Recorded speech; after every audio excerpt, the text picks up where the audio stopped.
Hey everybody, welcome to a very special episode of the Dollar Bandits. I'm Oren Phillips. This is an Oren only episode. So let's get right to it. We have an exciting show today. Why? Because I love Jon Sable Freelance. And because I love Jon Sable Freelance, I asked my friend Jeff Messer, let's do something about Jon Sable Freelance. He said, sure, let's do it. So what we do, we got Mike Grell, writer, artist, director of Jon Sable Freelance. We got Mike Gold, editor of Jon Sable Freelance. We got them together. We asked them questions about Jon Sable Freelance and their careers, and it was absolutely awesome. A lot of wonderful things coming out of this interview. We hope you like it. So here we go. Mike Grell, Mike Gold, talking Jon Sable Freelance. Guys, thank you so much for taking the time this evening. Glad to be here. My pleasure.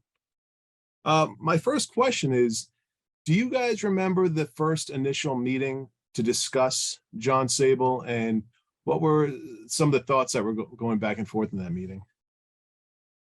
Yeah, I do recall a few things. We did it over the telephone to begin with. I was tired of doing superheroes, muscle-bound guys in skin-tight suits, and wanted to do more real-world based stuff. But I wanted to do it with a twist. My initial concept was the reverse of Batman. No secret identity, none of this. By day, the mild-mannered whatever, by night, the Dark Avenger. So, of course, when ABC finally got hold of it, they reversed my reverse and made it exactly like Batman, only worse. It lasted, I think, 2 episodes before it was canceled. Stayed on the air for 6 because they had a contract that said they had to make 4 more, which is like, oh man. But at any rate, Mike was newly with First Comics, and he approached me and offered me carte blanche to do whatever I wanted to do, which gave me the total freedom. I've only had that kind of experience extremely rarely. It always involved Mike in some fashion or another. With that, we went to work. Well, it's important to note too that Jon Sable celebrated its 40th anniversary back in February. Was it? February Yes, it was. 1983 was and also this is the 40th year of First Comics, which of course without First Comics and Mr. Gold being involved over there wouldn't have been a nice carrot to lure Mike and Jon Sable and Star Slayer over to the first stable. Talk about that a little bit. How Mike Gold, First Comics. How did that whole thing start? Because to me, it's a revolution of the independent comics that were trying to get out of the gate, and I think First is the comic company that really did it. Everybody else was trying, but I think First is the one that did it. Oh, thank you for that. We started because of a guy who later became a movie director, Stuart Gordon. Stuart had directed these plays called Warp. Three plays that made up one story, and they were doing a revival, and it started around the same time as the Chicago Comic-Con that year. So they contacted Jim Steranko, who in turn turned them on to me and said, talk to this guy, maybe he can help you publicize it. And I did. And we set up a whole panel at the convention and all this other stuff. But right before that, the producer of the place, Rick Obadiah, said to me, we can do more with this. And I says, yeah, you can do comic books. You can do real comic books. And he says, well, how do you do that? And I said, well, first of all, we invite all of these people to a special production of the 2nd episode of Warp, because that never made it to Broadway. And people want to see that. And then you sit back and you wait for a phone call from Paul Levitz at DC, who will make you an offer that you will not believe. And then you'll get a call from Jim Shooter at Marvel saying, whatever DC is offering you, we'll top it. And Rick said, "Oh no, that DC offer, that's ridiculous. They're a professional company. They can't do that." I said, "Okay, but I just got to let you know we could do it ourselves." And I explained why. And he says, "Yeah, I think we'll leave it in the hands of the pros." Flies out to New York, talks to Paul, goes over to Jim Shooter. Jim Shooter says, "Tell me what DC offer you, will top it," which is not how normal people will negotiate. And we did that. Rick calls me from DC and says, "You won't believe it. Of the 10 things you warned me about, they hit 9 of them." And I thought, well, 9 out of 10 is not bad. They're lightening up. So he says, "Look, I think we're going to talk more about doing this ourselves." So he comes back to Chicago and we have a meeting. I was editing a video magazine at the time, home video magazine. We're in my office there, and we plot this whole thing out. I give them my master plan on how to do First Comics, and there's a very specific order, name, talent, direct sales, explain the whole thing. And Rick said, "Well, let's see if we can raise the money to do it." And we ultimately did. And that's how First Comics started. And I immediately started calling my friends, my closest friends. And Mr. Grell was the first that I contacted. Joe Staten, I think, was second. Joe became our art director. Bruce Pedersen came along as our production manager. And we hired a staff, and we did the Warp comic with Frank Brunner, because he had just left Marvel and was very noisy about leaving Marvel and talked about how crappy the comics industry is. So I called him up and said, "We're better than that." And I think he agreed. So that's how First started. Now, real quick follow-up to that, because I've wanted to ask somebody this for years. I'm an old theater guy. Yeah. And the fact that Warp was on the stage at some point in its life, do those play scripts still exist? And has Listen, anybody produced it since? I don't know if they've done it lately, but there was a long-running production in Washington, D.C. I know that it toured. I know about the Washington thing because Ted White saw it there, and he said, "Oh, that we did it all wrong." And I said, "Well, that wasn't the original production. They did it all wrong." But yeah, it's been around for a while. I love theater. Now, and not this most commercial theater, because that costs like $400 a ticket. I like the more experimental stuff, and that's what Stewart was doing, with a fabulous cast of people. He had a recurring cast of John Hurd was in Joey it at one point. Mantegna, Dennis Franz, and just wonderful people. And I wanted to bring those types of folks in. I wanted to bring in John Ostrander, who was a playwright, and therefore I knew he knew how to think visually, because you got to, for blocking, which I'm sure you understand all too well, but for blocking, that's a very visual thing. You can adapt that to comics. And we brought in Del Close, because life really is too sane. And the theater had a major influence on my editorial approach to doing comics. No. That's enough. You go on. I had the pleasure of seeing Warp on 2 separate nights.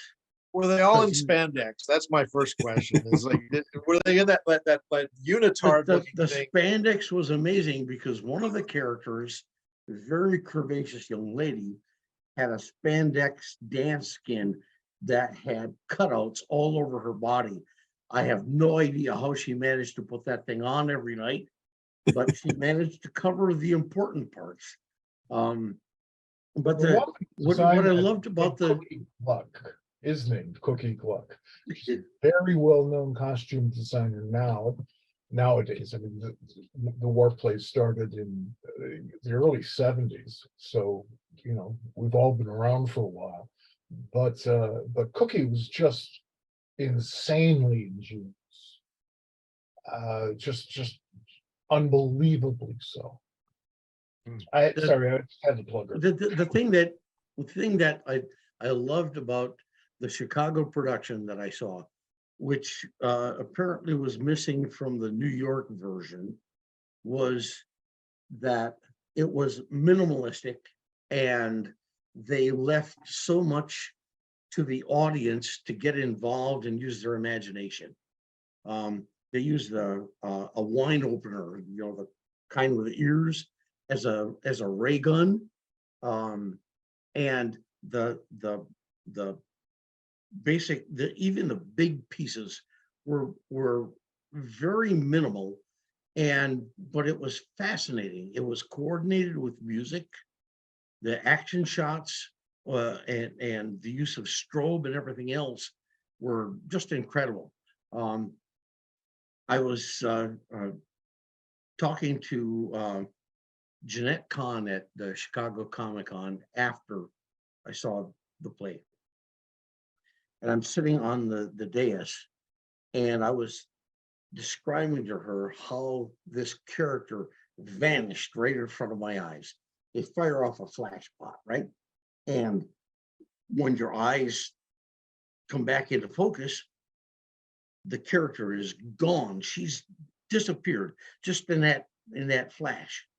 And as I said that, I leaned forward, and in doing so, I scooted my chair back about an inch, and the back two legs of my chair fell off the dais. And I did a back somersault, wound up smashing my head on the floor when Mr. Gold walked up and said, "Are you okay?" I went, "I do this all the time." And he helped me up to my feet. I took a bow like you do, and promptly got back up on the dais. But that it was The show must go on.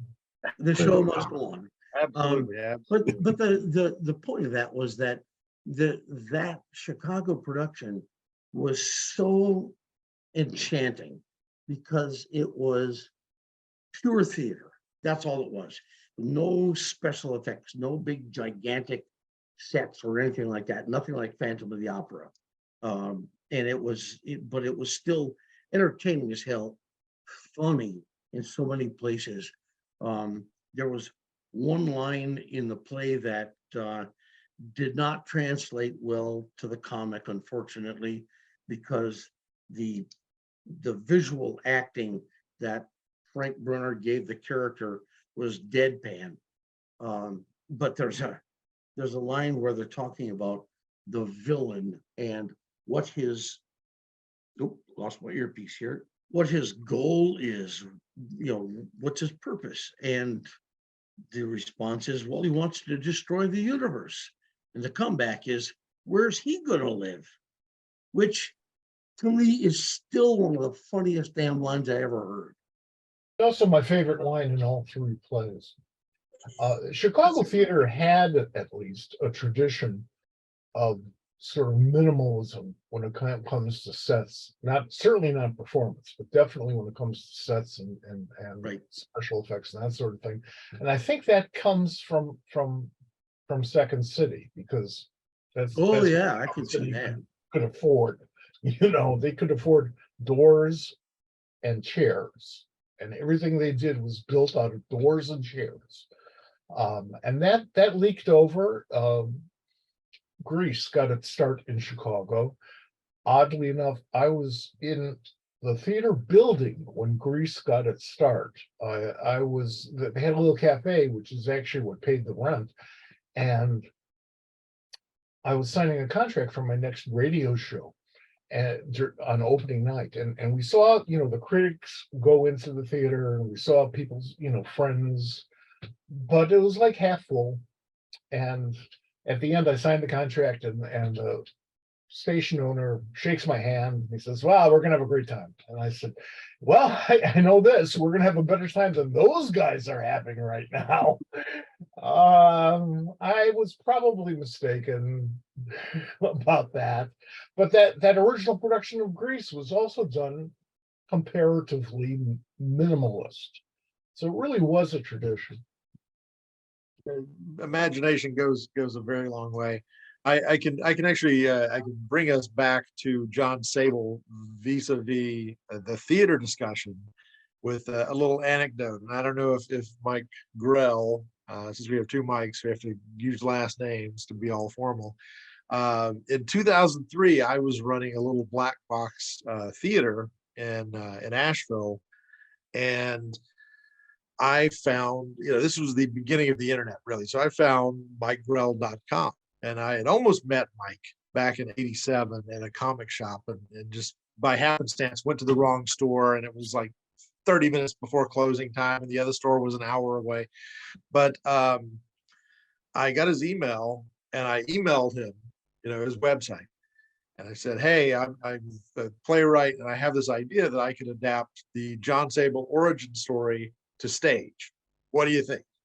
And it wasn't very long, maybe a week or two. And so I get an email back from Mike going, hey, if they can land a helicopter in Miss Saigon, they can probably do anything. Here's the truth. This was 2003. I was so petrified just from having gotten an actual response that I never replied back until I met Mike in 2011 in person for the first time. And then in 2014, I brought him a copy of my adaptation of Jon Sable, the stage play, which I always tell this joke. Mike looked at it, and I'm sure he didn't know what to think. Like, who the hell is this guy? But he said, well, this will make great bathroom reading. It's a compliment. The mark of a good story is it makes good bathroom reading. Exactly.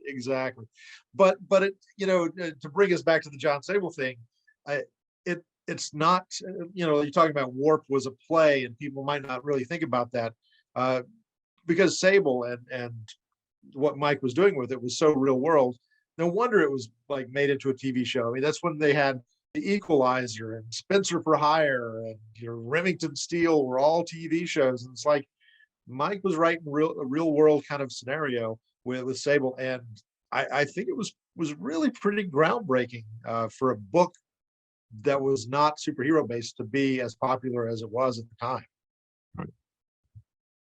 Sable was a wonderful experience because to me, it reflected more of what Mike is really about in terms of his own interests, in terms of his own experiences. I mean, Mike carries a sword once in a while, but the rest of it is really of Sable is really him, and it was really fun to see that, to see him work. In some cases, I think he didn't even realize how much of himself was in those stories. It's beautiful. Agatha Christie said, when you read any story, you get 10% plot, 20% characterization, and 70% whatever the author knows best. Yeah. Right. That's if you're not allowing for dumb luck.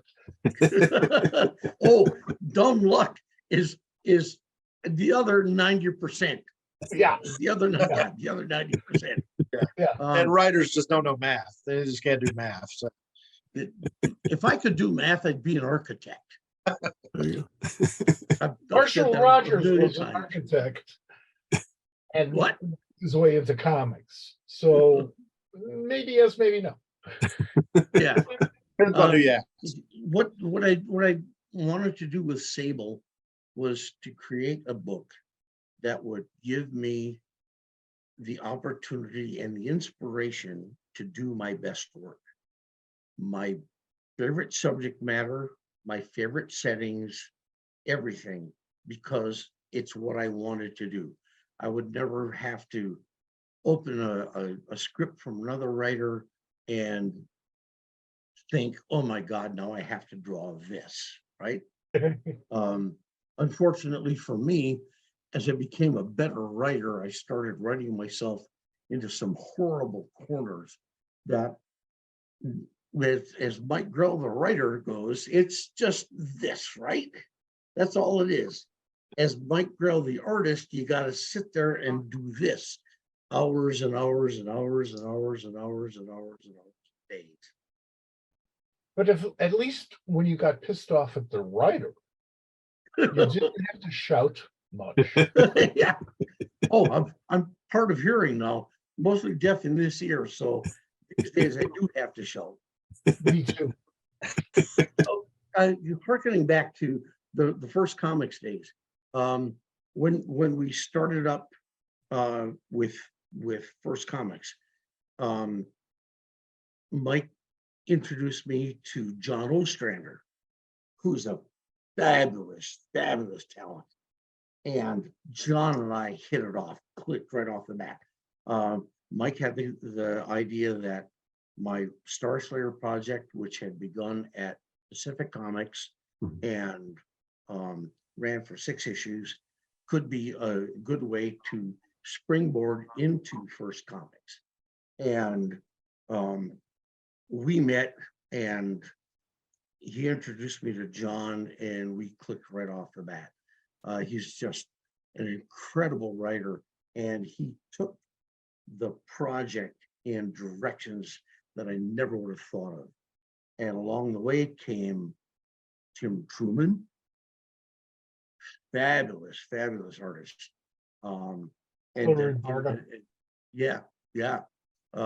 Great storyteller, terrific writer. And in the back of issue number 2, we introduced a young feller in a feature called remind me, what the hell was that called? It was The Rocketeer by Dave Stevens. And it just completely blew me away. I mean, I did my damnedest at the time to try to persuade Dave to do this as a monthly book.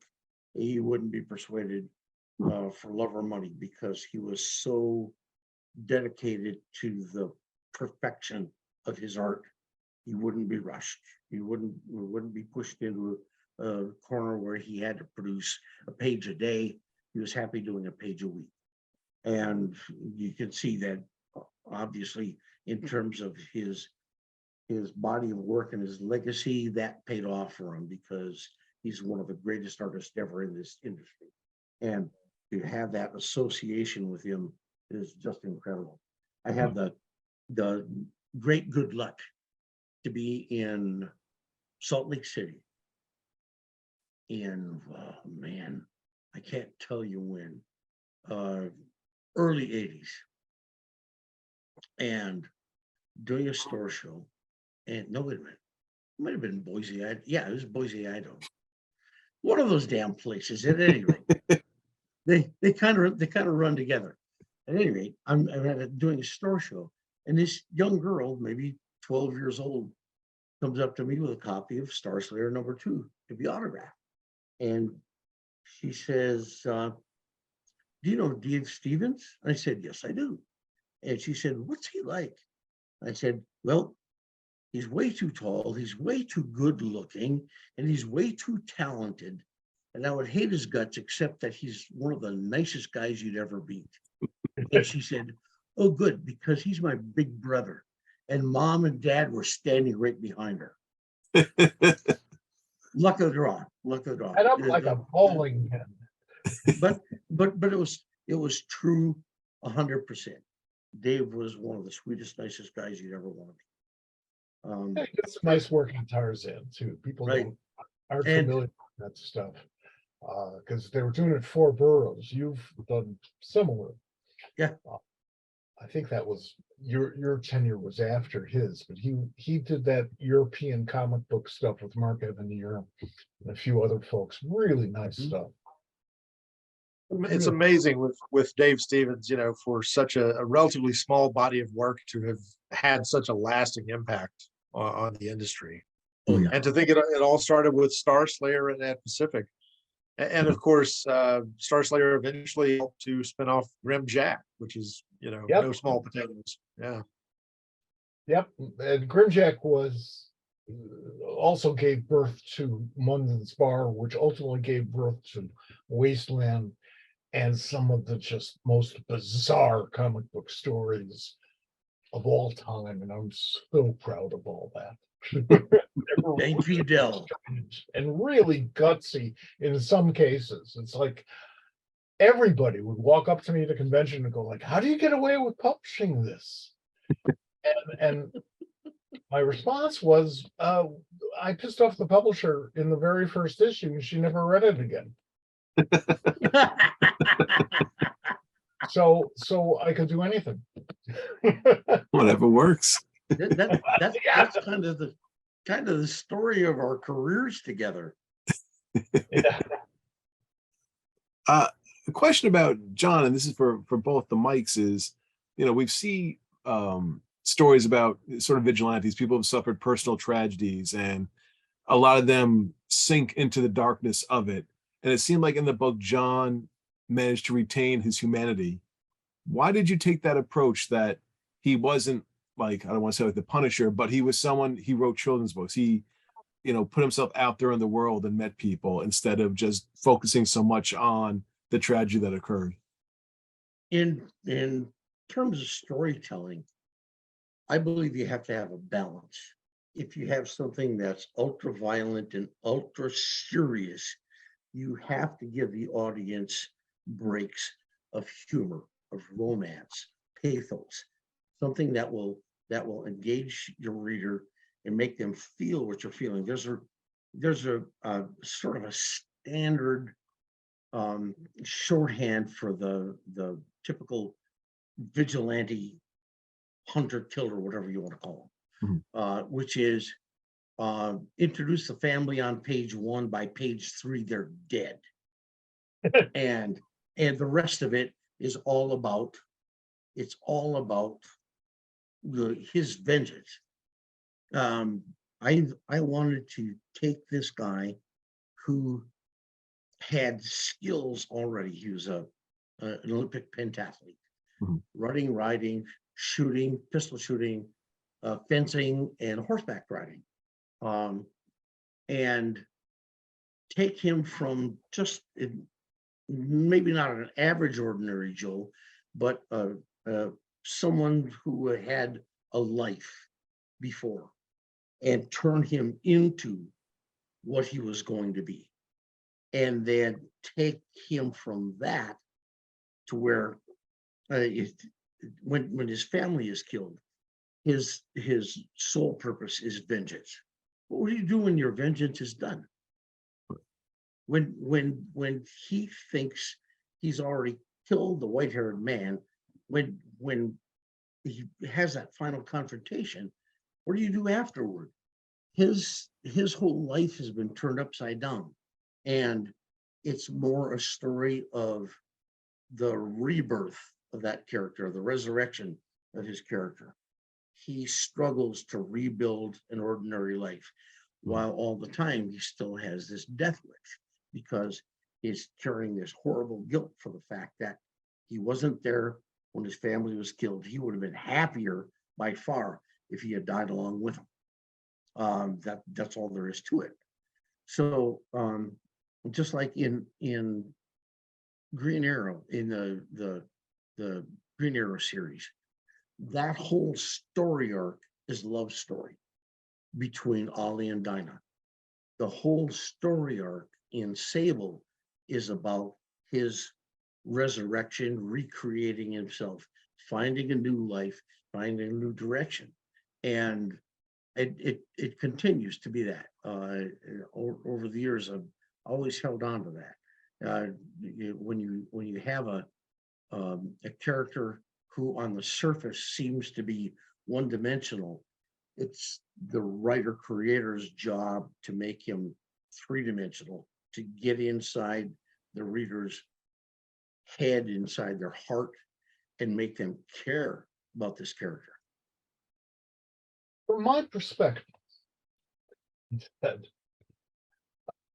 I saw Sable as a relief from the predominant trend in comics at the time, which Marvel gave us, and I'm really, it's going to sound like I'm putting them down. I am not. Trends in communication happen, and it wasn't a bad trend, but it was the Greek opera, the Greek tragedy type of thing, where you'd have a fight scene and then the hero would go off and ruminate about it and think about how horrible Earth is and how horrible he is, and why doesn't he blow his brains out or at least take off the damn costume? And that's fine. That's fine. And Marvel has gotten past that, as have all the rest of us. But when Sable came along, the heroes in comics were all brooding about something. It's not actually physically getting, very violent about it. And Jon Sable is a very logical human being. We screwed that up a little bit with a costume, but we kind of even got away with from that after a while, and really gave people a hero. And he was a hero not only to those people he helped, but he's a hero to himself. That's what I love about Jon Sable. So when John, he loses his wife, he has other relationships with women. When you're putting the character together for Mike, what were the aspects of her that you thought needed to be there in order for John and her to mesh together in a relationship? Well, at first, their relationship is almost adversarial, because she is the illustrator of the children's books that he writes about a troop of leprechauns living in a fairy mound in Central Park, based on the bedtime stories he told his own children.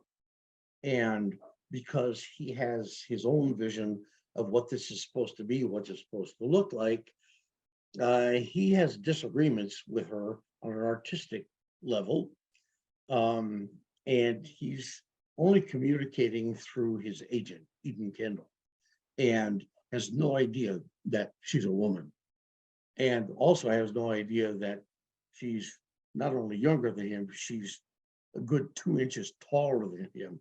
When he finally meets her, there's a line in dialogue where she says, "I didn't expect you to be so short," and he goes, "I'm 6 feet," and she goes, "I'm 6 feet.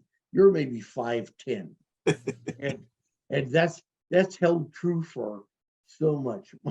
My wife Mary is an inch and a half taller than me, and it seems really amusing that it took me all this time to find a woman I can see eye to eye with, even though I'm staring straight at her upper lip.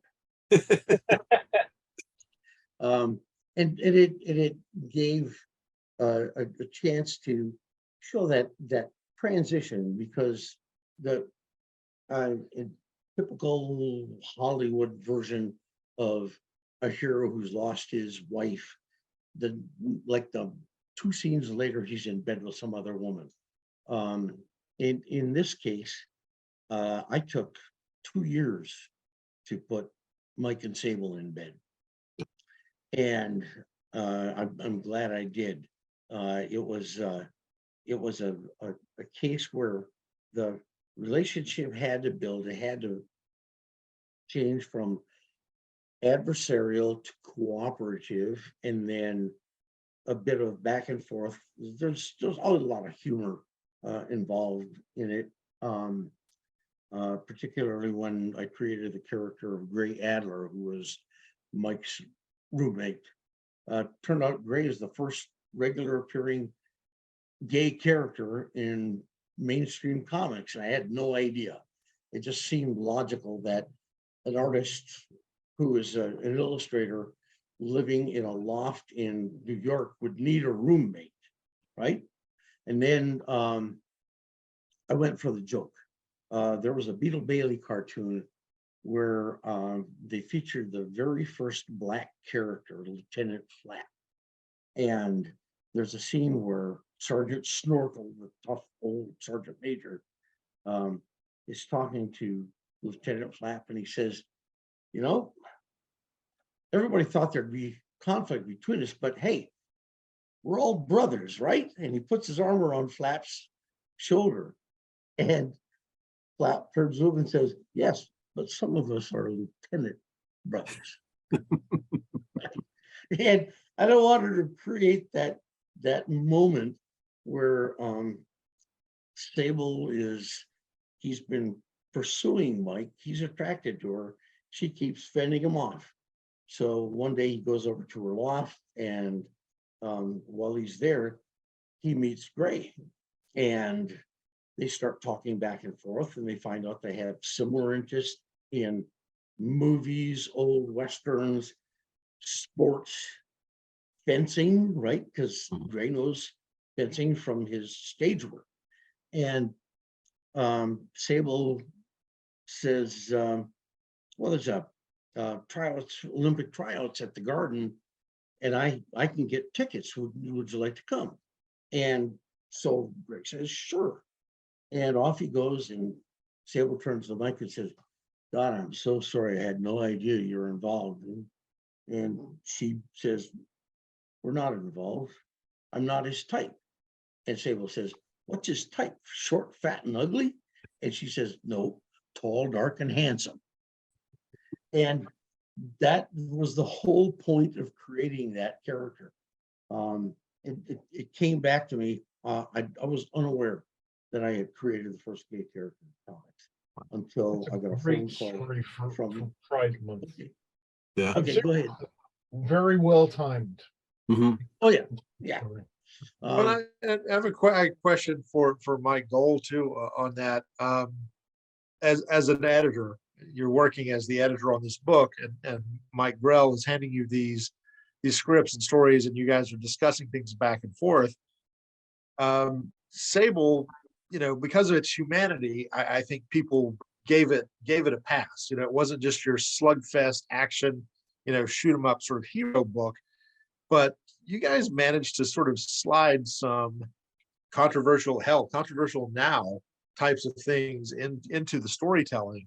As the editor, when you were discussing these things, were you aware we're pushing boundaries, or you were just interested in it as a good storytelling? This is just a good story. Mike is the kind of guy, if you show him a hornet's nest, he's going to get a stick and poke it to see what comes out. This is true, but I only do that for a living. If I'm off the clock, I don't do that stuff. No, I'm always interested in pushing boundaries, but not for the sake of pushing boundaries. I want to push boundaries for the sake of telling new stories. Right. And there's a big difference between the two. You can do something outrageous and everybody will talk about it, and that's great, and it goes away, and so do your readers. But if you build a really good, firm character who reeks of originality, you've got something, you've done something, even if it fails, which Jon Sable most certainly did not do. It was one of the best-selling comic books around. We actually had about half of our line, maybe 2/3 of our line, outselling DC's line average and approaching Marvel's line average. So people forget, they lose perspective on that. At the time, it was outselling books that are now billion-dollar movie franchises. Oh yeah, sure. But that's all because of Mike Grell and his work on Iron Man. Well, that's true. That's true. He did kind of help them get their footing on the attitude of the Marvel universe right there at the end of the first movie. Absolutely. I don't know, Mike, is your name on that? In the credits? Nope. Then I won't ask you about the check. Never got one. No, Never got one. Disney, no. I created the character of Friday, who appears in 5 Marvel movies, 2 TV shows, and a video game, plus a novel, and never got a check. Never got a check. It's Welcome to voiced by Jennifer Connelly too. Yes. Who does the voice? Who, by the way, and I know we can talk speculative casting later, but for my money, Jennifer Connelly is the perfect Eden Kendall if there was a movie casting tomorrow. for Jon You, Sable movie. you know who I have in mind for Eden Kendall? Rene Russo. Oh, She could still do it. yeah. Rene Russo played Eden Kendall in the Sable TV series in 1987. Acting And- debut. Mhm. Acting debut, and she could still do it. She could still do it. If I had to step down from there, I would say Marissa Tomei. Okay. Oh, yeah, yeah, nice. Oh yeah, Good yeah, idea. All day and twice on Sunday. I Right, would take right. that. right. And the reason for that is that similar to my view on casting of Sable, I don't want a 20-something in any of these roles. Mike Blackman would be okay, but everybody else in the cast, you need to have age, need to have some miles on them, need to have some gravitas. You have to be able to bring something to that role. There are a few guys that I would have in mind for Sable. Colin Farrell. After I saw In Bruges, I Mhm. was like over the moon with him. Of course, now he's got such a cash that probably never get him for the role. Anson Mount from Hell on Wheels Mhm. looks like the character. I mean, seriously looks like Jon Sable. And he's a really good actor as well. Right now, he's up there, top of my list. Everybody else, I don't know if we'd ever get, let's see. Oh, my original casting for Sonny Pratt, Sable's roommate, Mhm. was Richard Farnworth, who was Oh, an actual stunt man. Remember him? He was in Comes a Horseman, starred in The Gray Fox, and he had a role in the Cowboys. He was a stunt man almost all of his life until he was old and creaky like Sonny is, and then he started getting starring roles and wound up with an Academy Award nomination. Now he's gone, but Yeah. Sam Elliott has got the mustache. Brilliant actor. Yeah. Brilliant actor. It's so sad that so few people remember him. He didn't do that much acting on screen, but boy, he was great. Say, Mike, do you think Gene Simmons is old enough? No, no, He he's was first It- cast. yeah, he was. And Even thought he was he- just right. Even he hated the performance. But it's it's kind of cool though, because you had that super fan. You had a super fan right out of the gate reading Jon Sable. You had Gene Simmons from Kiss, who was like a fanboy like me and Oren Mhm. back in the day, but he just had a little more street cred, I guess. I was gonna say. You know, Yeah. Gene actually got his start in comics, writing for fanzines edited by Marv Wolfman, and also containing Stephen King. So those Wow. are some interesting fanzines. Wow, Yeah, for I was sure. gonna say. I never knew that. I will say that Gene has always been a staunch supporter of Sable. He's a big fan and has always had nothing but the best things to say. And he was a total gentleman when he had done about a week's worth of shooting for the pilot for Sable, and ABC got a look at the rushes and decided that he was not right for the role. And he was gentleman enough to step down.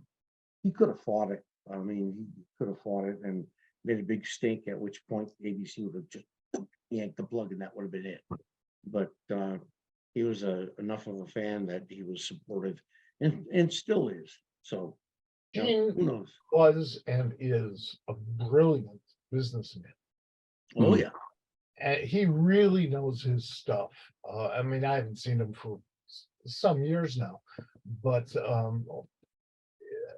he took me on a tour of their offices in New York, and he explained the business sense behind every item in the office. And I learned stuff.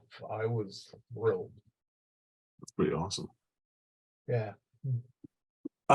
Question I have is, Jon finally confronts the woman who set up the killing of his family. It's a very tense confrontation. She does not survive, but it's not Jon that killed her. Who made that decision, and why? How was it that Jon was at peace with the fact that she's gone, but it wasn't by his hand?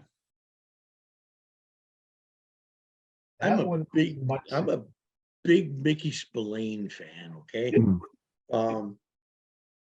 The his first book, I the Jury, has a scenario where one of his old friends is murdered, and in the end of the book, he confronts the killer, who happens to be a woman, and cold-bloodedly puts a bullet in her gut.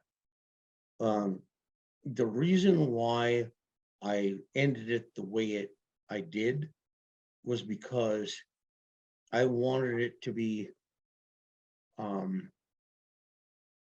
more, I guess, metaphorical. She's been behind the poaching of elephants and rhinos for years, and I thought it was justifiable that she gets ripped apart the way she did. The decision was that Sable could have done that, but at that point in his life, he'd become a different kind of a character. I had taken him through an evolution where that slash them to pieces, blood and guts, rip their head off, put it on a pike kind of sensibility was a bit farther from him than it would have been. And under the circumstances, it would have been destructive to his relationship with Mike. Yeah, I think that's true. Quote, "It was easy," end quote. That's the last line in I the Jury. Yes. Yeah. Yes. Yeah. I the Jury was Mickey Spillane had pitched this first as a comic book called Mike Danger, and when he couldn't find this is post World War II, he had written for comics prior to going into the war, and when he was unsuccessful, he kept working on the story and eventually changed the character's name to Mike Hammer, and he expanded it into a novel. Now, Paddy Chayefsky hated his guts. Great playwright, terrific writer, and in the play Marty, which was made into a movie with Ernest Borgnine, won Academy Award. Chayefsky has one of his characters on screen and in the play commit the ultimate crime against a mystery writer. He has this character read the last page of the book, which gives everything away. And the last line of the last page is, "It was easy." Now, I saw that movie when I was 6 years old. 10 years later, I'm 16, I pick up a copy of I the Jury. And I start reading it, and I'm about 10 pages in. And I turned to my brother and I said, "I know how this ends." He says, "What do you mean?" I said, "I give him the last line." He says, "It was easy." And Dick grabbed the book out of my hands, flipped to the last page, slammed it shut, and said, "You peeked." Nope, I didn't. Many years later, like only about 20 years ago, I got to tell that story to Mickey Spillane. He laughed his ass off. And as far as his relationship with Chayefsky went, I think it was him. It might have been a literary critic, but I like to think it was Chayefsky. At one point, Spillane had 7 of the 10 all-time best-selling books. 7 out of the 10, right? He was outselling the Bible, literally. He was He was outselling the Bible. Yes. One of them was the Bible. Yeah, he outsold the Bible, and Didn't have his Chayefsky at a dinner party, and Chayefsky was all up in his face, and Spillane said, "Shit, you're just lucky I didn't have time to write 3 more." That's my hero. Mickey was a great guy, particularly to hang out with. One of my favorite people on earth, and he lived the life. The morals of his characters were his morals. But to acknowledge Chayefsky for a second, he was a brilliant writer. Started out on television as a TV writer, and that's where Marty started out. And Marty was played by Rod Steiger on the TV show, on the TV. It was a live thing. And there's kinescopes of it, and I urge people to track it down. It was one of the most brilliant performances I've ever seen. I saw it. Yeah. I saw it before I saw the TV, before I saw the movie. Yeah. Yeah, I had a relatively rich relative who had a television set. Well, in your neighborhood, you had to climb a mountain to mount the antenna. No, you just had to have your brother stand up on the roof and turn it around. Just leave him up there 12 months out of the year. Oh, yeah. Turn it. I need CBS now. Turn it the other way. No, he had Hey, one station. One station. One station. All this Mickey Spillane talk, it reminds me, there is a, if I'm getting this correct, I think Mike, Grell, you've told me, there is one 2-part story in the first year of Jon Sable Freelance. You actually borrowed from another idea you had for a hard-boiled detective story or a newspaper strip. Now, yeah, I'm probably getting this all screwy. Oh yeah. But Yeah. but it was like Iron Mike. Tell us about Iron Mike. Iron Mike was my version of Mike Hammer. It was going to be a hard-boiled detective comic strip, and it had certain elements that I drew from Mickey Spillane's style, where the hero is he's got an assignment. He's going to help out a young lady who's in trouble, like heroes always do.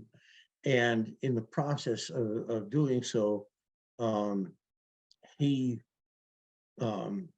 travels to a lodge in upstate New York and is investigating what's going on. She's on the run because she's been accused of cracking a safe at this lodge. And in the process of it, as he's doing the investigation, all of a sudden people start coming after him. And the reason they're coming after him is that they think he's got something, and he has no idea that he might have it.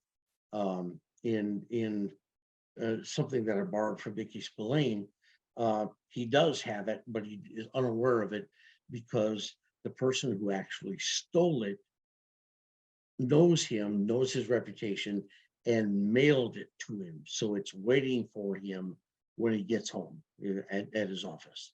And I took that for, I think it was issue 8 and 9. 8 and 9, yeah, 8 and 9. Right. Yeah. Right. And that was The cliffhanger. even the name Trina Cole came straight out of that comic strip.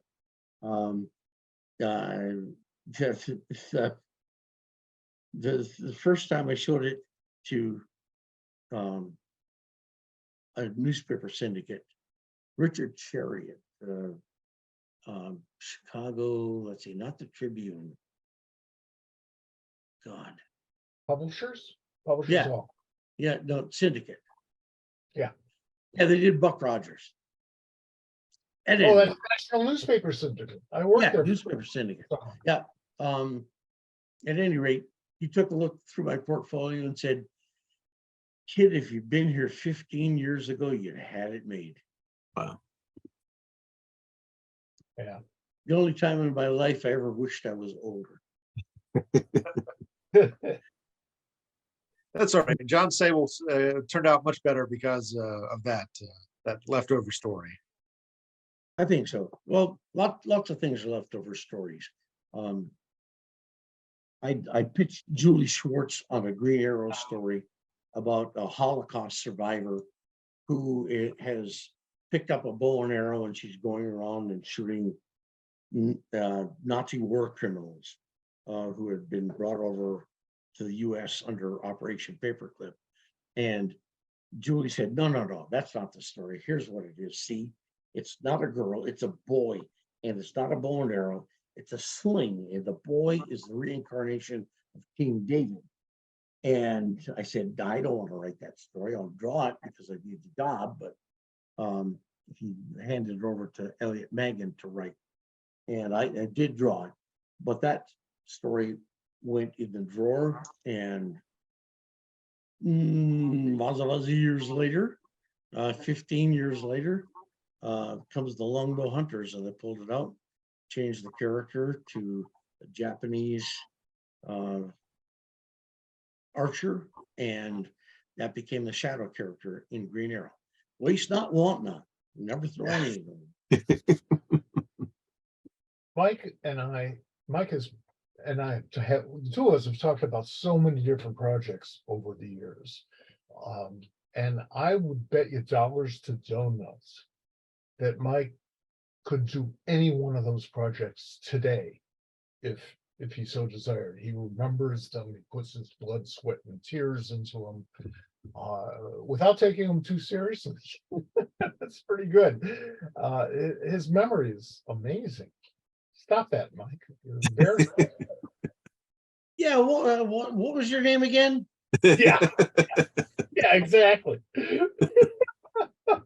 Well, now similarly, he borrowed Iron Mike from his comic strip plan, but in issue 12 and 13, the Vietnam flashback, Mike Gold, you are a starring role in Yes, that comic. he is. You yourself are in that, the first issue, number 12. Tell us that story. Okay. This is the Vietnam story you're talking about, right? Oh yes. Okay. Let me just preface this. Okay? If Mike had been 18 years old at the time, the trial would be known as the trial of the Chicago 8 instead of the Chicago 7. Oh, it was 8. It would have been 9. It was 8. Sorry, 9. Sorry, 9. 9. Don't leave Bobby out of the deal. Come on. That's true. Okay, would have been the Chicago 9. Pretty infamous and nefarious, it sounds like. I had just turned 19, and we were preparing for the trial, for the conspiracy trial. We'd been working on it for months and months and months. And as fate would have it, we had an opportunity to work with the North Vietnamese to release some prisoners of war as a gesture to the peace talks, which hadn't started yet, and I think are still going on. And they wanted to release these POWs to people in the peace movement. So Bernie Davis who's one of the defendants, flew out there, and we had a support team and all of that. And I'm the guy who filed the papers with the government saying, yeah, we'd like to go to Vietnam. Can you make an exception on the bail agreement? And which the judge wouldn't do, but he was overruled in appeals. The whole idea of getting POWs out of Hanoi was sort of overrode everything. But none of us really. Oh, and also, by the way, I got the plane tickets. I went to TWA and asked them about plane tickets to Saigon, and they went nuts. And I gave them the routing numbers and all that. So, oh yeah, we can do that. That was fun. But we didn't really quite 100% trust anybody who was involved in the deal.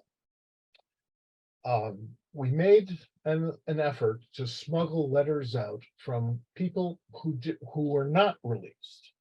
They would give them to the POWs who were released.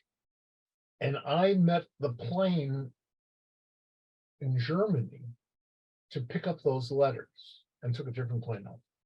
And I went straight to the Time Life building. A friend of mine was an editor, and he was all prepared. We wrote a note explaining to people who, how this letter came about, so they wouldn't, it would be really rude, I think, and to just send them this stuff.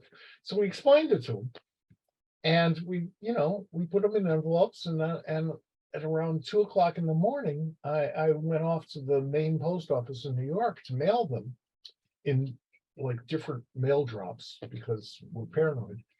And by the time I came back, the elevator operator, the freight elevator operator said, the FBI is upstairs. And I says, yeah, I know. He said, oh, okay.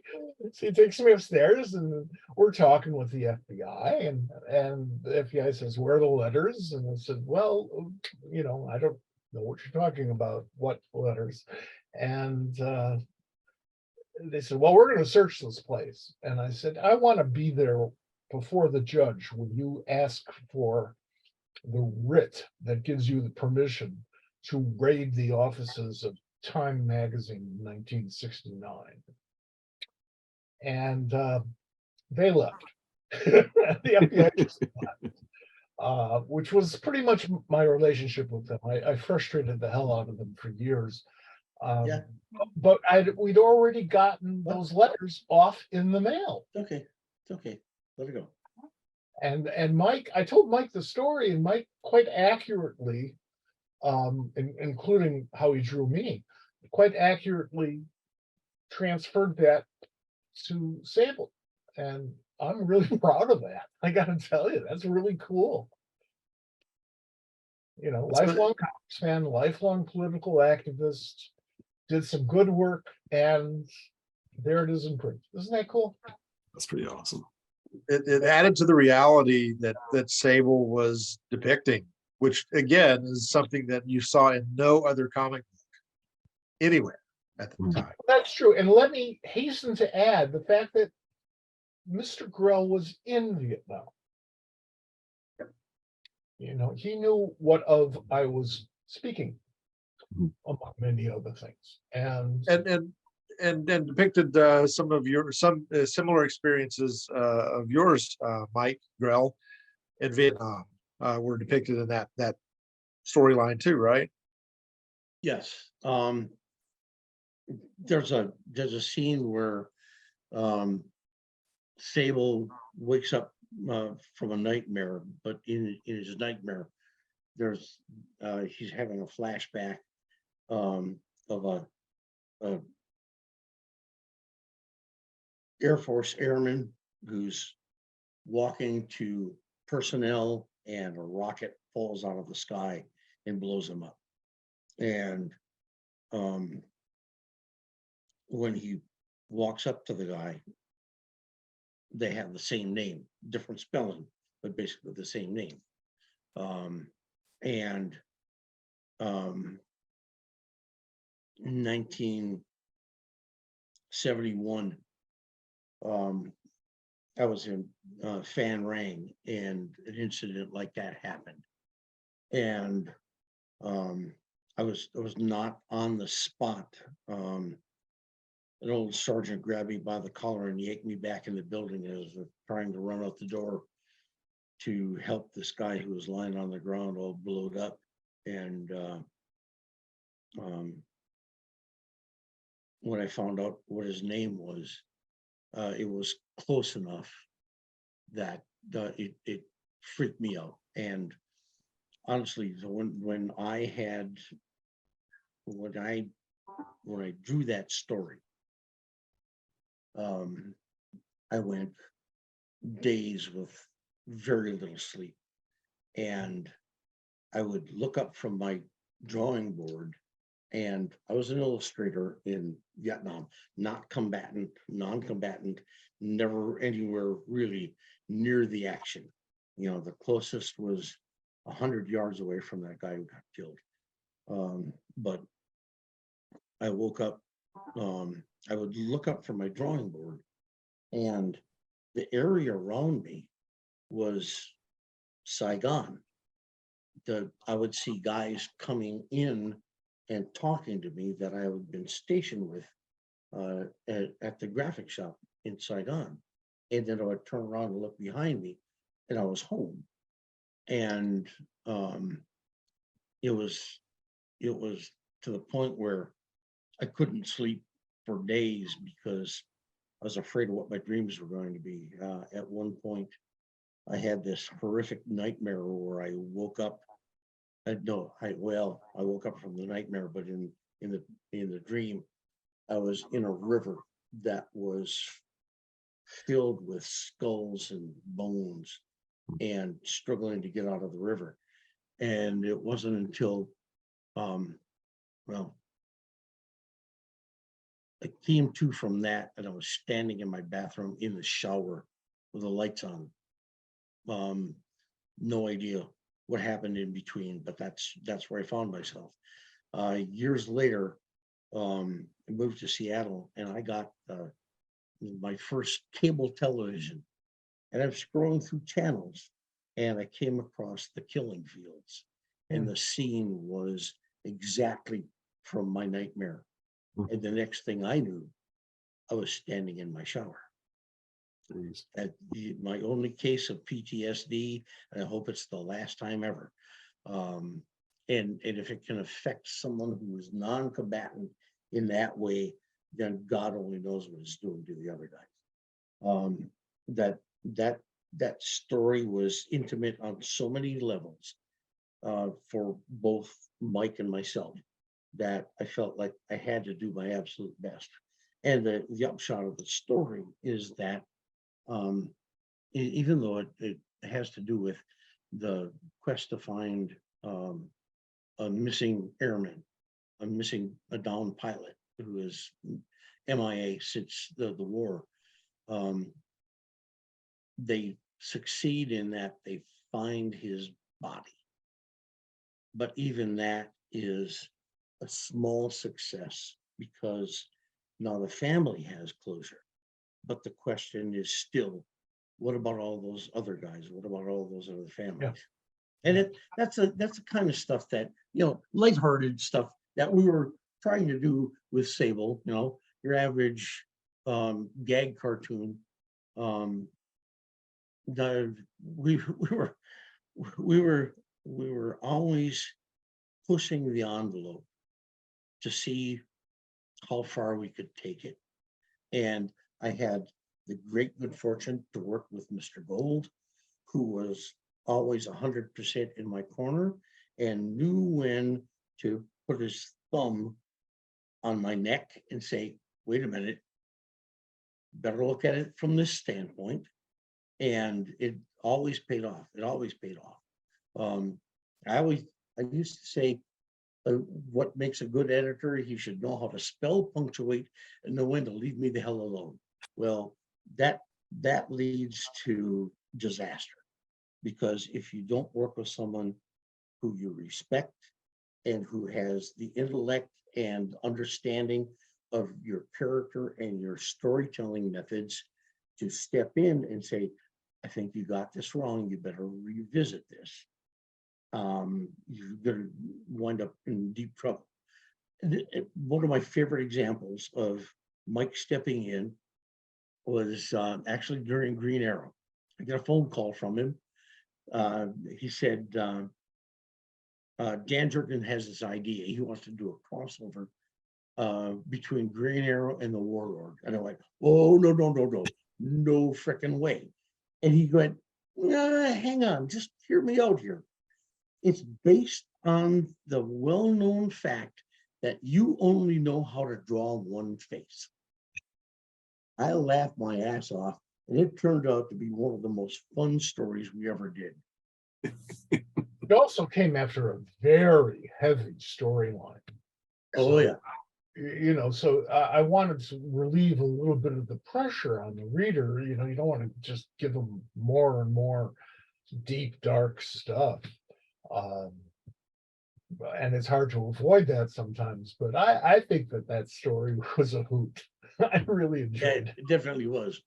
And it's one of the most remembered stories from that entire run. It's like the fans all, it's like that story stands out amongst the entire run as a fan favorite. I know Mike sees a ton of those at conventions for people bringing up to get signed. Just thank goodness Jon Sable didn't have a goatee. Otherwise, we would have possibly had all kinds of crossovers, I guess. No. But just wait for the Green Arrow Jon Sable crossover. We'll have a goatee for that. I have one last question for you. This is for both the mics here. In your mind, how does Jon's story end? Wow, I'll let Mr. Gold take it first. It doesn't end. It doesn't end. The great characters, Jon Sable is a great character. They go on forever. Mike Hammer is still out there. He's older than Stacy Keach. He's a lot older than Stacy Keach, but he's still out there. Mm-hmm. And if they act heroically, those values live on.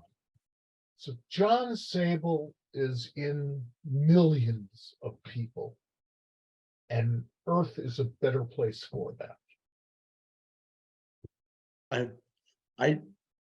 Boy, I don't know what to say after that. That was brilliantly said, and kind of spoils where I was going with it. I'm a huge fan of the movie Robin and Marian. William Goldman wrote that, guy who wrote The Lion in Winter. And he did it as he was researching the story for The Lion in Winter.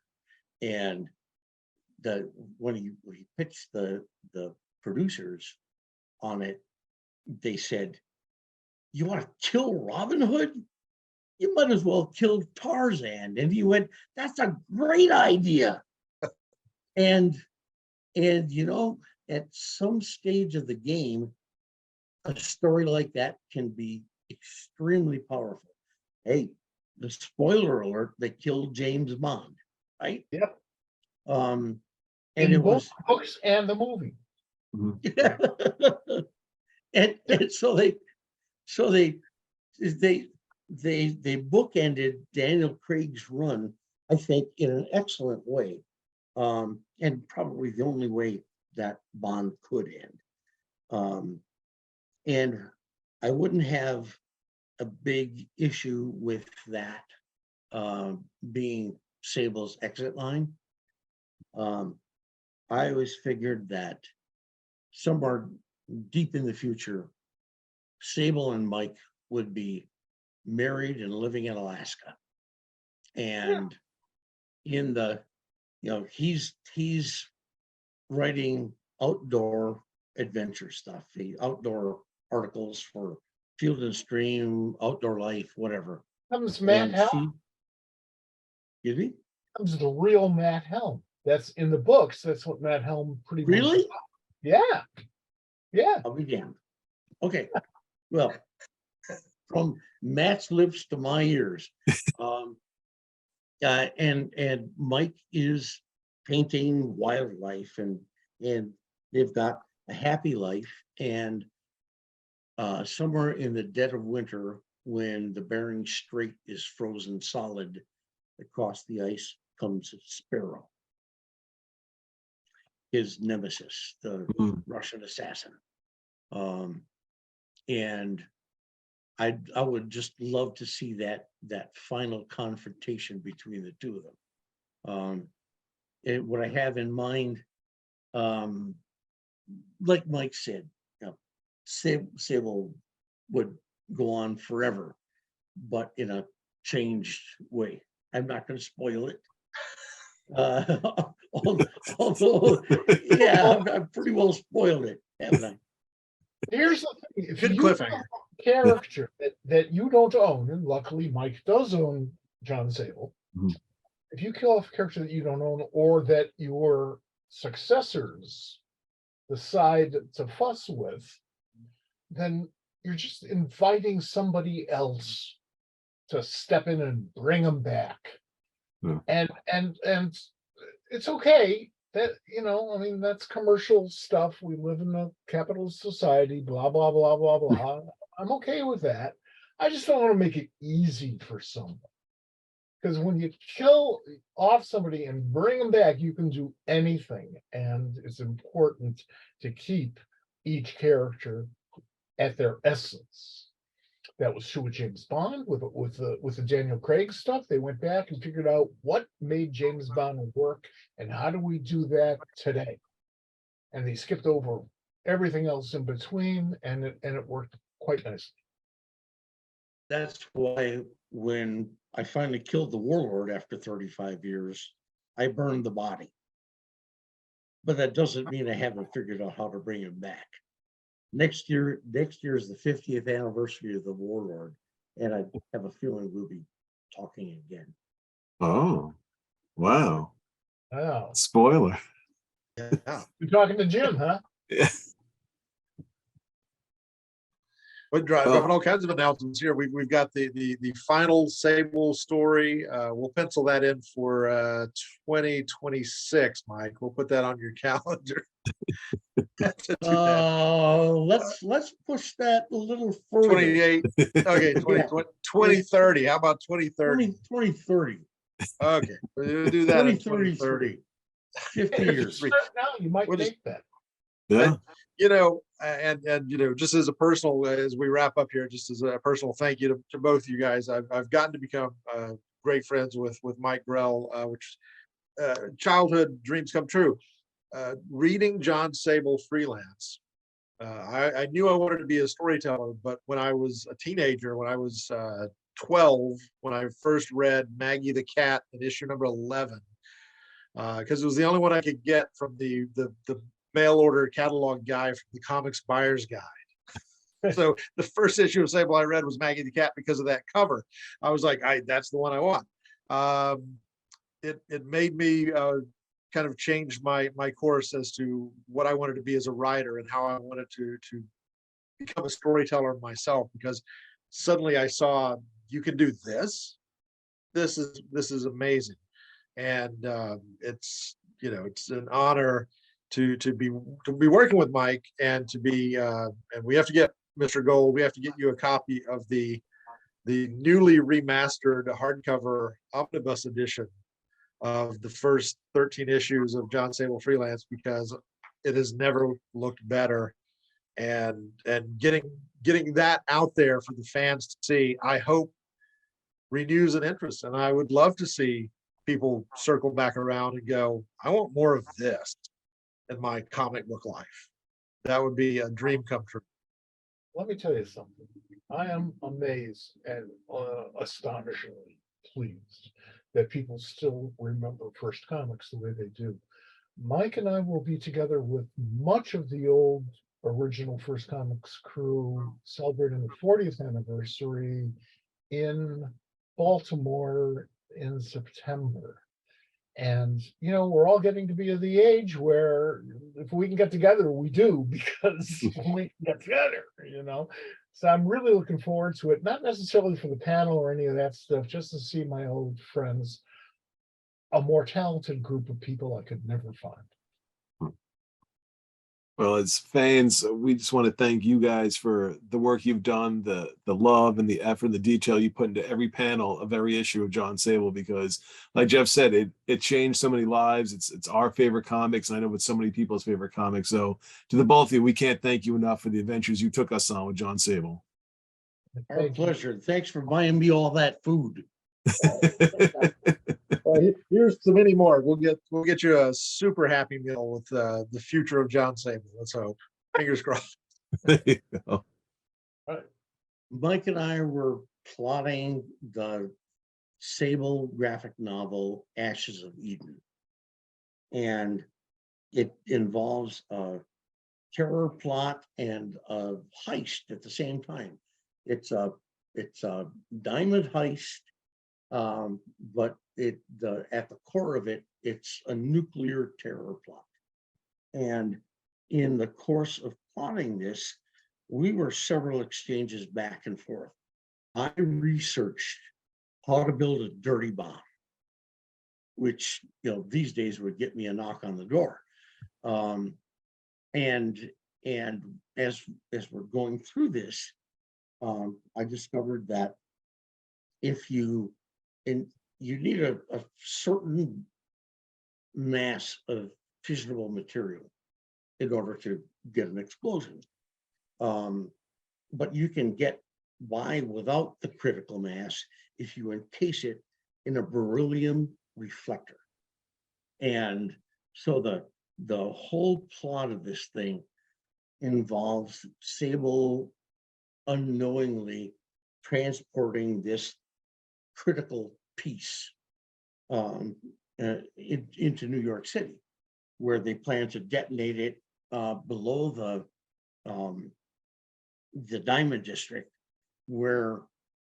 that's where all the telecommunications cables run, right?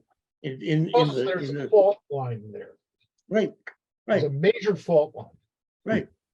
So we are like 4 exchanges into this when I get an email from Mike saying, "To whom it may concern, you should be aware that Mr. Grell and I are in the comic book business, and we are researching a comic book story," right?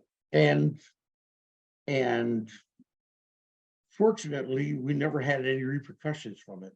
But the fact that he had the presence of mind to write that message told me that, yeah, we probably were about 2 days away from a knock on the door. But what was that? It was like 2007, probably 2006. You guys were doing that, so yeah, Something like that. Yeah, it was, yeah. Like if it was good enough for Milton Caniff, it's good enough for you. Right. As a further aside here, when we did the Longbow Hunters, I got a call about 6 months later from a radio station in New York wanting to know how the hell I beat the Iran-Contra scandal into print by 6 months. And I told them on the air, live on the air, the truth, which was, I read the newspapers, follow the news, and basically all I did was I took all the players and the plot of my story and plugged this into what's going on in the world. And then I asked myself, what would be the stupidest thing they could possibly do if they were absolutely dead bang certain they'd never get caught? And that's what I wrote. Then it dawned on me that we had a 6-month lead on this. Stories were done 6 months before they ever showed up on the stands. But the NSA reads everything in the galley proofs. And I could just see some guy from the NSA going down the hall to Oliver North's room going, "Hey, Ollie, I got this great idea for you." And the guy's even named Oliver. Could have happened. you have to make this up. Before Yeah. Linda and I got married, we were up in Toronto, and we were having breakfast outdoor, little place, nice place. And sitting next to us, table next to us, was Oliver North. Oh, I remember you told me that. Yeah, and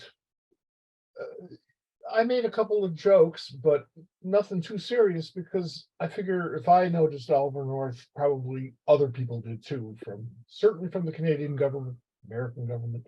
So I was circumspect there. Afterwards, not so much. But boy, that's how Linda married me anyway. And we are back.